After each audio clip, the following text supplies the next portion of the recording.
Hello and welcome to Tim Conley Drums. Today I have a crazy story for you. Sometimes things happen that are just completely out of your control, and you just got to manage in the moment and the aftermath as best you can. So this story comes from around 1999 or 2000, and I was actually out on tour at that time. You know, no big tour, just a very small tour, and we were playing not far from here. We were playing in Toronto, and I can remember the guitar player at the time. He had some issues. There's no doubt about that. He had some issues with alcohol and he had some issues with drugs. He was a good guy. Everybody in the band really liked him. He was a very friendly guy. He was an outgoing guy, but he had some demons. And, you know, I battled with whether I should say something or I should keep my mouth shut about this. I really wasn't sure what to do until this happened. So we're playing a gig in Toronto, and I noticed that the guitar player had disappeared for a little while. No big deal. Musicians disappear. It was a 5-piece band, and it was just the 4 of us in the green room. You know, I was warming up, I remember, on the pad and stuff, and we're just talking about where the guitar player went. We didn't know. I just thought he went out to get something to eat, even though there was food in the green room. I don't know what he was doing. But anyways, it turns out what he was actually doing was buying drugs. And he took the drugs, and we didn't know. And he's on stage, and we're playing, I'm going to say, around the 4th tune in of a roughly 18-song set. He starts visibly, something's wrong with him. I can see him starting to wobble. He's missing his notes. He's not playing. The guitar is out of sync. It's just, things are starting to fall apart. So we stop. After the song ended, we stopped for a moment. And as the singer is talking to the crowd, you know, how is everybody tonight? Because we're trying to keep going, make it seem like nothing's going on. The bass player and the keyboard player take the guitar player off stage just for a moment. And just, are you okay? Are you okay? Or, you know, are we going to carry on? I stayed on stage. I don't know exactly what was said in that instant. I'm just guessing. But they talk to him, and then he comes back out on stage. Okay. Everything okay? Yeah, I get the nod from everybody. I count in the next tune. We start playing. Similar things starts to happen. And then we manage to get through that song. And then all hell breaks loose, so to speak. On the next song after that, which would have been, like I said, about the 6th tune in, he collapses. And we're like, what the hell is going on? Of course, we're shocked. The audience doesn't understand what's going on. Our management doesn't understand what's going on. The sound crew, the lighting crew, everybody is just like in shock. So, of course, you know, the show, we stop and we rush over to him. Can't get him to respond, call an ambulance. And, of course, the venue is in panic now because the guitar player has just passed out on stage, collapsed. Now, this reminds me of, I can't remember where the gig happened, but it was 1973 when Keith Moon from The Who passed out on stage. Now, that show got rescued, technically, because a guy from the audience, Pete Townsend, says, Knobsworth or Nob Hill? Oh, I can't remember the name of the venue. Anyways, you can look it up on YouTube, the actual video. And Pete Townsend says to the audience, does anybody know how to play the drums? And a guy at the very back, I do. He comes up and finishes the show. And the guy became famous because of that. He finished the Who show. Now, obviously, Keith carried on with the band because this was 1973. Keith ended up dying, I think, in 1980. But this guy saved the show. Now, we didn't have that situation where we wanted to carry on. We didn't say, hey, is there a guitar player? Throw him to the side. And is there a guitar player in the band? I'm not saying the Who did the wrong thing. They kept the show going, but we had legitimate concern for our bandmate because we didn't know that he'd taken these drugs and he'd taken too much, obviously. So, ambulance comes. They hit him with that, that injection. I can't remember what it's called, but they hit him with that injection, and they take him to the hospital.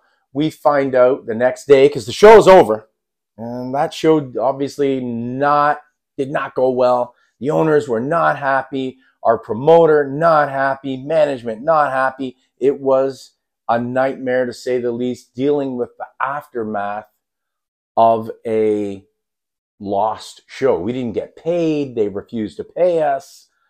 It was a nightmare. Anyways, the next day we find out guitar player gets released from hospital. He's fine. He just overdid it. They saved him. He was fine. So we ended up having, a conversation, and we can't have this happening. And so we kind of give him a warning. Hey, man, you got your own life. You do what you want to do. We're not your dad. But at the same time, you got a responsibility. You got to be professional. You got a responsibility to the band, to the management, to the promoters, to the fans, et cetera, et cetera, et cetera. You just got to do what you got to do on stage and leave the drugs, the booze, and the other shit at home when you're performing. No big deal. Somebody has a couple beers at a gig. No big deal. But when they take it too far like this is when there's a problem. So, yeah, man, I'm sorry. I made a mistake. I shouldn't have done that. Well, he did not learn his lesson, because not the very next show, but a couple shows after that. Again, I should say the tour, it was very loosely based tour, because we were able to, it wasn't a tour where we traveled and stayed in the locations. There were breaks. So after this Toronto show, of course, we all went home because it's local. So there was a short break before we had to get back on the road. I think we had to go to Montreal or something, still not too far away. But anyways, the point is that we thought after that show and this disaster, he would have learned his lesson. So we went to Montreal. I can't remember where we went after that. We did a few shows. Everything seemed okay. And then, like I said, about the third show after Toronto, doesn't he do the exact same thing? Pissed off beyond belief, because I felt betrayed by him, and drugs do that to people. And this is the most important part of my story. When the drugs mean more to you than even your own life, you're willing to get high, you're willing to risk all for that high. It's a really, really terrible thing, and I really felt betrayed by him, because he was putting his selfish need to get high not only ahead of the band, the fans, everything else, but even himself, because this time when he did it, he almost went too far. He ended up staying in hospital for quite some time because it was obviously he had a problem. We didn't realize how bad this problem was. Also, I'm going to be totally honest, he got fired. So he lost his job. And I never really saw him much after that. I don't really know what happened to him. I know he survived. He survived, and he was fired, and the tour was put on hold until we replaced him and rehearsed and all that stuff. But man, this guy put us through hell. And I don't know what happened to him, because after he left the band and he got fired, I was so pissed off at him. I just didn't want nothing to do with the guy. And to this day, I've never spoken to him. I've never seen him. I've never heard anyone talk about him. You know, when I talk to my old bandmates occasionally, they don't even know what happened to this guy. He could be dead for all I know. But, you know, it's a shame that he was willing to put that above everything else in his life. And this is the problem with drugs and alcohol, that people, once they get hooked on this shit, they're willing to do anything. They will sell out their granny to get that high. And I don't understand this. I'm going to be totally honest with you, because I've never had any of these addiction problems. So I don't understand. Now, I know there's going to be people that are going to comment, oh, dude, you know, I was down and out. I did this, I did that. I don't understand how you can let yourself drop so far that you want to sacrifice everything just for that high. There's other ways to get high.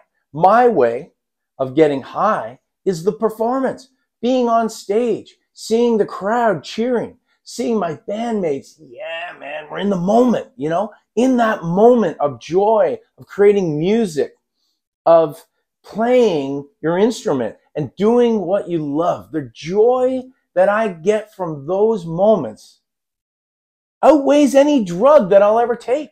That is the drug. And if you can do that, not just in music, but if you can do that in anything in your life, if you're a runner, they talk about runner's high.